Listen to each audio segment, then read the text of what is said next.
Welcome to Kelly Dry's Adlo Access podcast, and this is Simone Roach. On the metaphorical eve of the July 14th effective date for the FTC's negative option rule, the Eighth Circuit recently released an opinion vacating the rule in its entirety.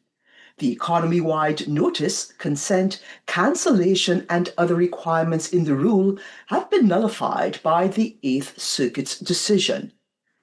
The court's decision is based on procedural grounds. The FTC erroneously determined that the national economic effect of the proposed rule would be under $100 million, and on this basis declined to conduct a preliminary regulatory analysis that would have identified alternative approaches, along with estimates of their cost and benefits.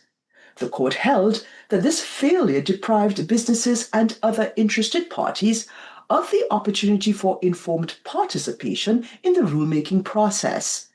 The court determined that the relevant provisions of the FTC Act required the court to set aside the entire rule.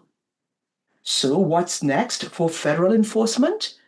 In the short term, barring any emergency relief that the FTC could seek as part of an appeal of the panel's decision, the negative option rule will not become enforceable on July 14th.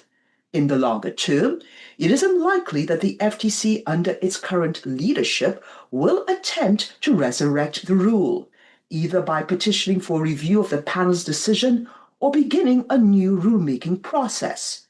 Chairman Ferguson and Commissioner Holyoke dissented from the FTC's decision to adopt the rule, citing not only a flawed rulemaking process, but also its unnecessarily broad and prescriptive requirements. However, the FTC can and does bring enforcement actions against specific companies to stop automatic renewal practices that are unfair or deceptive under Section 5 of the FTC Act, or that violate ROSCA or the telemarketing sales rule. The FTC may obtain civil penalties under ROSCA and TSR, but not under Section 5. And keep a close eye on the states. State automatic renewal laws and state UDAP laws are unaffected by this decision.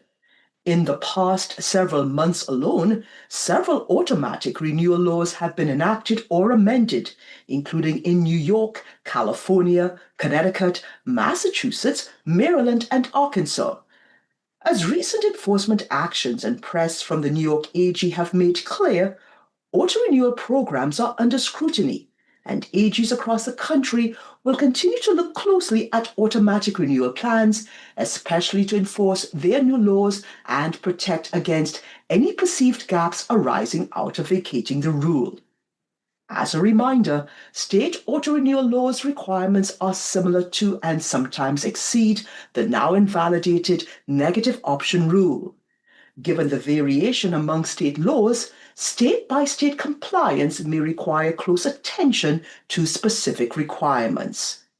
And typical requirements include clear and conspicuous upfront disclosures of specific automatic renewal terms in visual proximity to consent, post-purchase acknowledgement containing specific auto-renewal terms, reminder notices, notices of material changes to the auto-renewal terms, cost-effective, timely, and easy-to-use cancellation, and simple mechanism as states can also enforce ROSCA.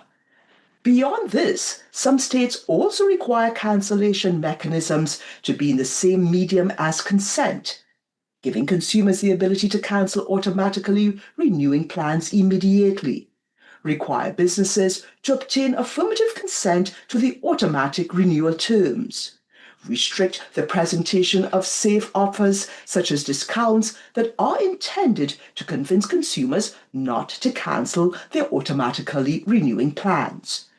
And we will watch closely for any further developments concerning the negative option rule, as well as state regulatory and enforcement developments in this space.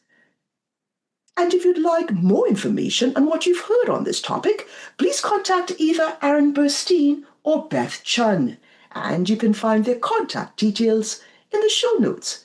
And also, please see our Advertising and Privacy Law Resource Center available at kellydry.com.